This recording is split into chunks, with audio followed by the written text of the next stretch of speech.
Hello everybody, welcome back to 10 Minute Reviews. Jason here, bringing you today's video. The fluffy one, Freya, is wandering around somewhere. She was huffing at me earlier. And as always guys, please hit the like and subscribe buttons. We would appreciate all that support from you guys. We just love to bring you guys books, love to bring you guys authors, just love to talk about this stuff. So, by the way, guys, please keep sending us emails, reviewsintent@gmail.com, book suggestions, or in the comments. Also, if you guys are interested in a little like book club almost, send me some suggestions for books. We'll figure out a way to pick one for December, and we'll read a quarter of the book a week. We'll do a review on it. We can chat about it during the comments. Maybe I can manage, possibly if I can find the time, try and do the live stream. We can talk about it live. But if you guys are interested, reviewsintent@gmail.com or just in the comments on the channel. Otherwise, let's talk about today's book. We've talked about this author in the past. We've talked about this series in the past. I want to talk about Eric Vall and Lottery King 4. Lottery King 4. Guys, I really enjoyed this series. This is probably, within this genre, subgenre, I suppose, this is probably my third favorite series beside after Sibelius's Would You Love a Monster Girl and Dragon's Justice. Maybe my fourth favorite series, because Luck's Voice is up there as well, but it's definitely it's up there. This is one of the series that as soon as the next book comes out, I'm reading it every single time. And this one, it just continues the story, and it continues to answer or continues to flesh out the world, answer a few questions, but more than anything else, expand the world. And this world is already pretty fucking cool. We've talked about it in the past, so I'm not going to go through the whole world, characters, writing style, yada yada yada. I'm going to just talk about the book. And what we have is we have Michael, and he has just returned from his honeymoon in the tsunami, basically, and with his new bride. So he left with a bride and a fiance, came back with two wives and the same fiance, so he better marry her next, by the way, or something tells me fireworks are going to fly. So he's returning back to Florida with his new wife, new wives, and his fiance, and getting ready to take the reins of his kingdom a little bit more firmly. He's feeling more confident in himself. He's feeling more confident in his abilities as a king, as a leader, in his own magic that he's continuing to learn. He learned some pretty cool stuff through this as well. And then, out of the blue, guess what shows up? His long-lost great-great-great-great-great-grandfather. And through the research that he does, because this looks kind of suspicious. This guy is pretty shady. Even Michael's magic is having difficulty really pinning this guy down. And as they do more research, I keep saying research, but it's more like intelligence gathering. As they do more intelligence gathering on him, they find more shady stuff and realize that he is kind of a hidden power broker in a way, because he has magic that allows him not to control minds, but to influence. He can influence, and eventually, if the influence grows strong enough, start to seize control of the minds. But it's not just direct Professor X, take over your mind kind of thing. It's, again, an influence thing. But this intelligence gathering also reveals that, yeah, this guy really is his ancestor, really is his direct line. That does not make him good, does not make him nice, does not make him really anything except shady-ish.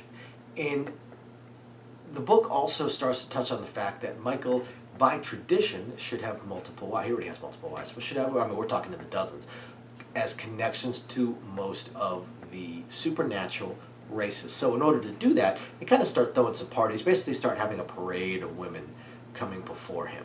Along with that, if you've read the first three books, you realize there's a little bit of a kind of a little orbit circling with one of his shadow bodyguards as well. So Nix, I believe it is. So this gets fleshed out in a little bit more detail as well. This little interaction stops being such a surface thing, and they actually start. Eric Vall really starts touching upon this interpersonal relationship as well, along with the relationships of Michael with the rest of his staff and with his people as well. One thing Eric Vall does really well is he writes about these relationships, and he fleshes out these characters pretty well and makes the whole world a little bit more interesting. It's not just the king bouncing from female to female and banging every single one of them, but it's learning more about everybody from his cooks to his gardeners to his valets to some of the other you almost want to call them nobles. They're more like ambassadors of each race, but functionally they're basically nobles. They're kind of like the leaders of the race, and also starts talking about some of the ones that are only loosely connected to this kingdom or empire that Michael is in charge of, such as the water kingdoms, the sea kingdoms, the ocean kingdoms. And this starts coming into play, and it's interesting because in the last book it dealt with elementals and a tsunami and the damage there, and we seem to be playing in the water some more. By the way, a kraken shows up, so we go there. There's a kraken. So this one actually deals with a hurricane. Well, this is not a natural hurricane. Well, it is a natural hurricane, but it's an enhanced natural hurricane, if that makes sense. And basically a coup attempt on the king, or whatever they be called, a coup, maybe a revolt, revolution, probably a coup attempt on the king. And through their intelligence gathering, they realize that there's a lot of these ambassadors and a lot of these members of various supernatural races that have probably been mind controlled, although maybe not all of them. Some of them might legitimately just be part of this coup, revolution, revolt, whatever you want to call it. And Michael has to deal with that. He has to deal with that while being able to defend himself and knowing, as the king, unlike a lot of kingdoms that you see in a lot of books, this king prefers to be on the front lines, needs to be on the front lines, needs to be seen by his people a little bit more. Also, within this, as we start learning about this guy's ability to control emotions and control people and control thoughts, we start learning a little bit more about the previous king, who is so hated and was such a terrible king, and it may not have been entirely his fault. So this is actually starting to connect to the other kingdom as well, because this ancestor of his, hundreds of years old. So he's had this long plan that he's put in play. That's the thing about supernaturals and immortals, is they can, when they play the long game, they play the long freaking game. That's for damn sure. So, but this connects to the prior kingdom, the previous kingdom, who's not necessarily as bad as he was laid out to be. Well, he was as bad as he was made out to be, but it may not have been entirely his fault. And it's very, very interesting. And another thing that I really like about the Lottery King series is that while it's a series and he's got this world and he's expanding out, these issues that he is expanding out, for the most part, he does manage to make each book mostly self-contained. There's a few plot threads, underlying threads, questions that obviously are kind of paving the way for the next book. But as far as the main thrust of the book, the main antagonist, the main issue, and the things that they need to solve, generally he solves them all each book. So it makes them pretty self-contained, good reads. And one of the things I always hate with books is when they end with cliffhangers, and Eric Vall does not do that. So I hope you guys like this kind of stuff. Most of you guys, if you guys are watching this, probably do.